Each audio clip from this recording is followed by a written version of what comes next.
Order दिए गए कि अब इसराइल के जहाज तल अबीब से जद्दे आएंगे और न्यूम शहर के बारे में भी ये बात कर दी गई कि वहाँ इसराइल की जो खिदमात हैं वो ज़्यादा से ज़्यादा पेश की जाएंगी और ज़्यादा से ज़्यादा इसराइल से मदद ली जाएगी, क्योंकि जाहिर है कि वो दज्जाली शहर है जो तामीर किया जा रहा है और वो इसीलिए तामीर किया जा रहा है कि उसका फिर आगे चलकर इस्तेमाल किया जाए जब अल-कुद्स को मुकम्मल तौर पर इसराइल का कैपिटल बना दिया जाएगा। अस्सलाम वालेकुम वरहमतुल्लाहि वबरकातुहू। खैरियत से आप लोग होपिया ऑल फाइन। मेरा नाम है मोहम्मद और welcome back to my channel. Saudi Arabia के crown prince Mohammed bin Salman ने अनवेल किया 120 किलोमीटर लंबा $1 ट्रिलियन का स्काई स्क्रेपर जिसका नाम रहेगा मिरर लाइन, जिसे बताया जा रहा है कि एम्पायर स्टेट बिल्डिंग से ज्यादा ऊंचा रहेगा, 5 मिलियन से ज्यादा लोग रहेंगे और जिसके बारे में मोहम्मद बिन सलमान ने कहा कि इजिप्शियन पिरामिड से ज्यादा मशहूर और ग्रेट ये उनका प्रोजेक्ट रहेगा। लेकिन कुछ स्कॉलर्स और एनालिस्ट कह रहे हैं कि ये दज्जाल और उसकी आर्मी के लिए ये प्रोजेक्ट बना जा रहा है जिसका नाम है NEOM city project. Saudi Arabia ने नए प्लान्स बताया है जिसमें उन्होंने कहा कि 120 किलोमीटर लंबा एक स्काई स्क्रेपर बनाया जाएगा जिसकी कॉस्ट रहेगी $1 ट्रिलियन। ये कोई मामूली रकम नहीं है और ये कंप्लीटली मिरर्ड ग्लास रहेगा जो एक लंबे लकीर के शक्ल में रहेगा जिसे कहा जा रहा है द मिरर लाइन, और ये एक हिस्सा रहेगा सऊदी अरेबिया के मशहूर प्रोजेक्ट जिसका नाम है नियोम। इसके बारे में जनवरी 2021 में क्राउन प्रिंस सऊदी के मोहम्मद बिन सलमान ने बताया था और अब रिसेंटली इसके बारे में ज्यादा डिटेल्स रिलीज हो चुके हैं। और उसी वक्त मोहम्मद बिन सलमान ने यह भी कहा कि जैसा इजिप्ट में पिरामिड्स मशहूर है वैसे ही अब सऊदी अरेबिया का ये भी एक आइकॉनिक और टाइमलेस स्ट्रक्चर रहेगा। लेकिन देखा जा सकता है कि पिरामिड्स जो इजिप्ट के है वो काफी शैतानियत उनके अंदर भरी हुई थी। बताया जा रहा है कि मिरर लाइन इसमें दो 1600 फीट के लंबे बिल्डिंग्स रहेंगे जो एक दूसरे के पैरेलल रन करेंगे, जो पार करेंगे रेगिस्तान, कई सारे पहाड़ी इलाके और कोस्टल एरियाज। ये इतना हाईली एडवांस प्रोजेक्ट रहेगा जिसमें बताया जा रहा है कि तकरीबन 5 मिलियन लोग इसके अंदर एक दूसरे को मिल सकते हैं सिर्फ 20 मिनट के अंदर। इतने हाई स्पीड वहां पर ट्रेन्स रहेंगे और एक अलग ही किस्म का फ्यूचरिस्टिक शहर ये बनाया जाएगा। मोहम्मद बिन सलमान ने यह भी कहा कि नियोम का जो प्रोजेक्ट है इससे कई हजार नए जॉब्स क्रिएट होंगे जिसकी वजह से ये ऑयल रिच कंट्री को सिर्फ ऑयल के प्रोडक्शन पर और एक्सपोर्ट करने पर डिपेंड नहीं करना पड़ेगा उसके रिसोर्सेज और वेल्थ के लिए, और ये एक टूरिज्म का अट्रैक्शन बनेगा,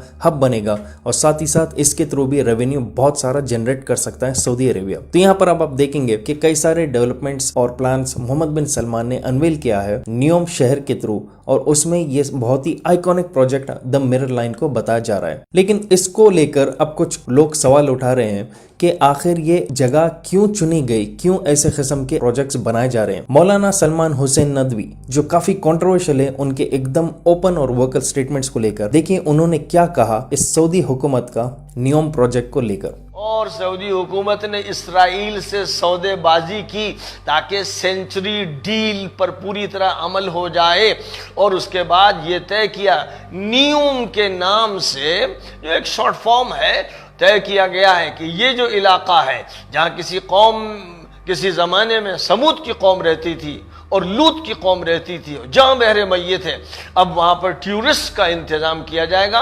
वहाँ पर पूरी आज़ादी के साथ लोगों को आने और रहने का मौका दिया जाएगा। वहाँ शरीयत नाफिज नहीं होगी, ये तय किया है मोहम्मद बिन सलमान ने और शहर तेजी के साथ बनना शुरू हो गया है, सिर्फ तय नहीं किया है।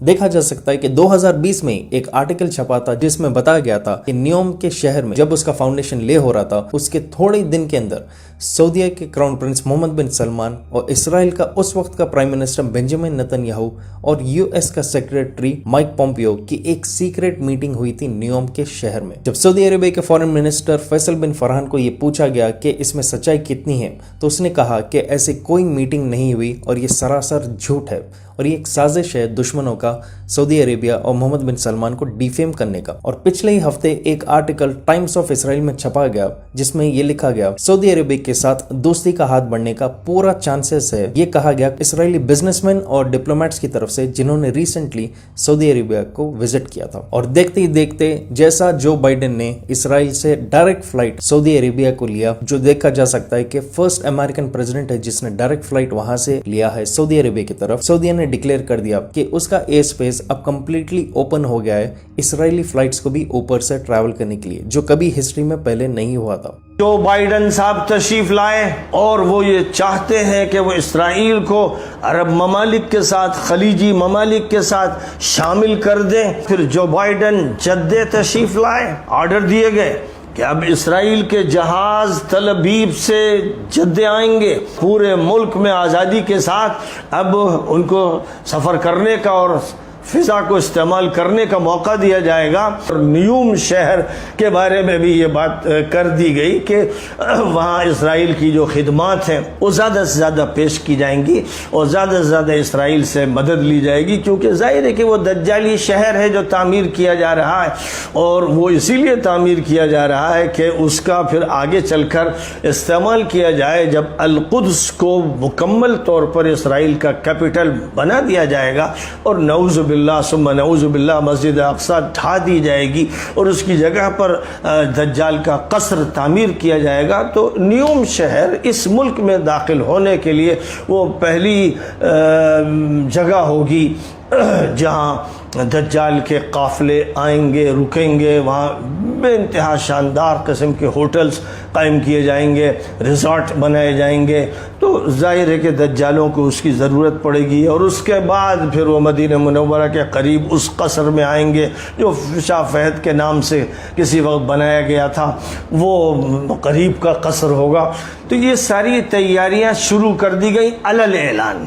जो बात ढकी छुपी थी अब वो ढकी छुपी नहीं रह गई।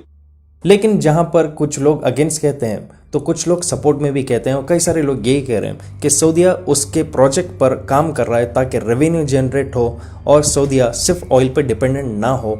इसके लिए मोहम्मद बिन सलमान काफ़ी मेहनत कर रहे हैं और तैयारी कर रहे हैं नियोम प्रोजेक्ट को लेकर। और सऊदी अरेबिया डेवलप होने से कई सारे लोग हसद जलन में सऊदी अरेबिया और crown prince Mohammed bin Salman के खिलाफ स्टेटमेंट्स दे रहे हैं। तो ऐसा दो तरफा ओपिनियंस आ रहे हैं। इसी ताल्लुक से कई सारे लोग यही पॉइंट आउट कर रहे हैं, क्या ये दज्जाली फोर्सेस के लिए एक तैयारी हो रही है वेलकम के लिए, या जैसा दूसरे लोग कह रहे हैं कि क्या हसद जलन में crown prince Mohammed bin Salman और सऊदी के खिलाफ लोग ऐसे किस्म के स्टेटमेंट्स दे रहे हैं। आप अपने हिसाब से इसके बारे में कमेंट कीजिए कि आपको क्या दिखता है इस प्रोजेक्ट के बारे में, क्यों ये प्रोजेक्ट ऐसा क्रिएट किया जा रहा है। अगर आप नए मेरे चैनल पे please make sure to subscribe और शेयर कीजिए इस वीडियो को जितना हो सके। जब तक इंशाल्लाह I will be back soon again. Take care and अल्लाह हाफिज।